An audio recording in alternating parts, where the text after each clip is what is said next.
20 साल अफगानिस्तान में जो अमेरिका का मिस एडवेंचर था उसमें हम खौफ का शिकार हुए, तो उसका नुकसान हमें ये हुआ कि ना हम बचे और अफगानिस्तान की नजर में भी हम बुरे बने। जानी और माली नुकसान सबसे ज्यादा अगर उस जंग में अफगानिस्तान के बाद किसी का हुआ तो पाकिस्तान था। क्या तज्जिया है? इमरान खान सरगोदा जलसा करते हैं, गुजरात में आते हैं, बहावलपुर जाते हैं, फैसलाबाद आते हैं, वो हर अगले आने वाले दिन में अपनी 2018 की जीत, अपनी हुकूमत और उसके बाद वो तेज़ी के साथ अब मकबूल जो हो रहे हैं वो शायद माजी में भी नहीं था।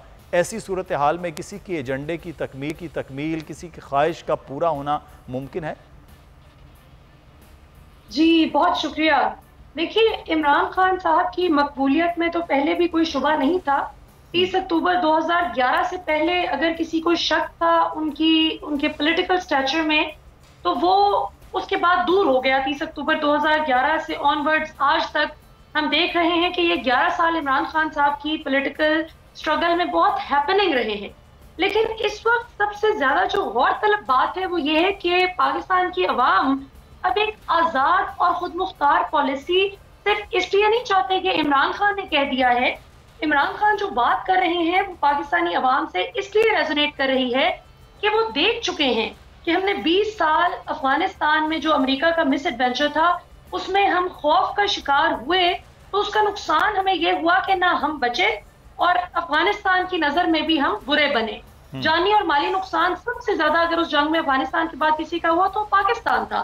तो इसलिए पाकिस्तानी अवाम अब नहीं चाहती कि हम मजीद किसी मिस एडवेंचर का शिकार होकर खुदा न खास्ता दोबारा से ऐसा जानी और माली नुकसान करें। इस वक्त ये समझना बहुत जरूरी है कि इससे पॉलिटिक्स नहीं हो रही। बहुत से लोग मैं पर्सनली जानती हूँ जो इमरान खान साहब की बहुत सारी बातों से इख्तलाफ करते आए हैं। मसलन आजकल जिस तरह इमरान खान साहब खुल के जिस तरह बात कर देते हैं, बहुत लोग शाबाश देते हैं और कई लोग इख्तलाफ करते हैं कि आपको जरा डिप्लोमेटिकली चलना चाहिए। लेकिन उन सब का इस चीज पर कंसेंसस है कि इमरान खान के अलावा और कोई बेहतर ऑप्शन हमारे पास अवेलेबल नहीं है। तो ये एक बहुत बड़ा नुक्ता है जिस पे जाहिर है कि पाकिस्तानी अवाम का कंसेंसस अब बिल्ड हो चुका है। वरना खुदा न खास्ता वही बात है कि 20 साल आप इमरान खान को इक्वेशन से निकाल दें तो वही बात है कि 20 साल मरियम नवाज आ जाएं, 20 साल बिलावल आ जाएं, फिर 20 साल मरियम की औलाद आए, फिर अगले 20 साल बिलावल आ जाएं।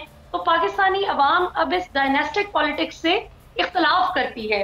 यहीं अगर इमरान खान पे आज आके कह देना, मुदस्सिर इस हद तक लोगों में अवेयरनेस लेवल आ चुका है माशाल्लाह कि अगर इमरान खान भी ये कहें कि जी मेरे बाद मेरा बेटा कासिम या सुलेमान आके पाकिस्तान को लीड करेगा, तो यही सारी अवाम जो उनके जलसों में आती है उनके खिलाफ खड़ी हो जाएगी कि हम डायनेस्टिक पॉलिटिक्स के सख्त खिलाफ हैं। तो ये एक बुनियादी नुक्ता है। बाकी सितंबर में बहुत से लोग एक्सपेक्ट कर रहे हैं कि ये हो जाएंगे ज़मीनी इंतखाबात, लेकिन पता नहीं क्यों मुझे लगता है कि शायद ये डिले हो जाएं।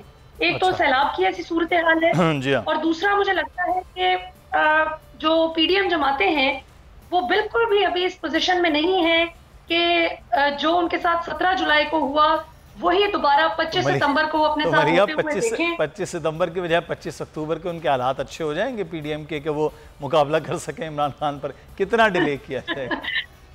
वो तो 25 दिसंबर तक भी अगर चले जाएं तो मेरा नहीं ख्याल कि इनके हालात पे कोई बहुत ज्यादा खातिरख्वाह फर्क पड़ेगा। हाँ, इस बात से यकीनन फर्क पड़ सकता था कि अगर ये इमरान खान साहब की जो अच्छी लेजिस्लेशन थी उनको ना रिवर्स करते। मसलन इलेक्ट्रॉनिक वोटिंग मशीन पर किसी को क्या इतराज हो सकता है सिवाय उसके कि जिसने बोगस वोटर लिस्ट तैयार कर रखी है जिसमें फौजशुदा लाखों अफराद शामिल हैं, उनको तो इतराज हो सकता है। इसी तरह ओवरसीज पाकिस्तानीज की वोटिंग राइट, तो वो होता है ना शेर बकरी और घास की, जिस तरह वो हम पहली बचपन में सुना करते थे, ये बिल्कुल उस रिटर्न वाला हाल हो चुका है इस वक्त पाकिस्तानी सियासत का कि ये जिस तरफ से भी होकर आते हैं अल्टीमेटली इमरान खान जीते हुए नजर आते हैं। अभी ये जो एक एक करके डिफरेंट केसेस इमरान खान पर बनाए गए, यकीनन इसमें कोई शक नहीं है कि अगर इमरान खान साहब को इख्तलाफ करना भी था, फॉर इंस्टेंस ये जज ज़ेबा हैं एडिशनल सेशन जज, अगर इनकी बात से इख्तलाफ करना था तो जरा मुबहम अल्फाज में वो कर सकते थे जलसे में। ये बिल्कुल एक ऐसी चीज है जो यकीनन अब इमरान खान साहब ने भी सीखी होगी कि इतना ज्यादा खुल के इस तरह से जलसे में भी बात नहीं करनी।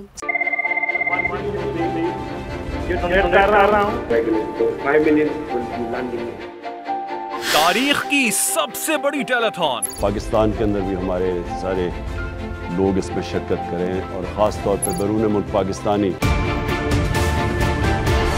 सबसे बड़ी लाइव कवरेज, हर खबर बोलने दी नाजरीन को सबसे पहले, तोड़ दिए तमाम रिकॉर्ड्स, तारीख रकम कर दी, बोल एक बार फिर नंबर 1। सब्सक्राइब करें और बेल दबाएं ताकि कोई खबर रह न जाए।